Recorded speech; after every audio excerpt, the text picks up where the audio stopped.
Hei, salutare tuturor și bine v-am găsit la un nou TikTok. Vreau să vă spun tuturor că Iisus Hristos a murit pentru păcatele noastre. Toți știm povestea, sau foarte mulți, că nu toți, foarte mulți știm, am auzit de povestea că Iisus Hristos a fost răstignit pe cruce, a murit pe cruce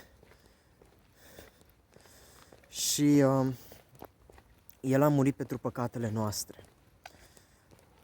Iar în Biblie scrie că atunci când Hristos a fost pus pe cruce, Dumnezeu a pus asupra lui Hristos, atunci când Hristos a fost răstignit pe cruce, Dumnezeu a luat păcatele lumii și l-a pus asupra lui Hristos.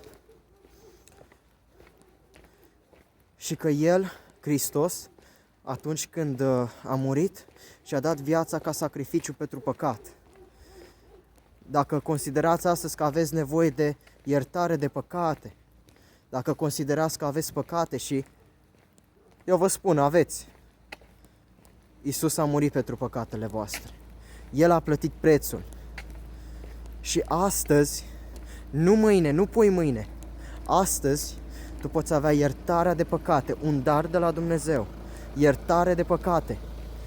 Să-ți fie iertat tot trecutul tău, oricât de groaznic și de mizer ar fi. Și să fie astfel împăcat cu Dumnezeu. Și cred că toți am auzit de asemenea de învierea lui Hristos. În fiecare an de Paște, Hristos a înviat din morți. Dar vrem și noi, scuzați-mă, vreau și eu să vă întreb, ce înseamnă că Iisus Hristos a înviat din morți? Dacă Iisus Hristos a înviat din morți, El a devenit răspunsul a ceea ce se întâmplă după moarte. Dacă Iisus Hristos a înviat din morți, El a devenit răspunsul pentru raiul lui Dumnezeu, pentru împărăția lui Dumnezeu. Dacă Hristos a înviat din morți, înseamnă că El a învins moartea, ceea ce nimeni altcineva n-a făcut-o. Și El a devenit răspunsul pentru viața veșnică, pentru împărăția lui Dumnezeu, care constă în viața veșnică. Alegeți-L pe Iisus Hristos astăzi. Nu vă predic o religie,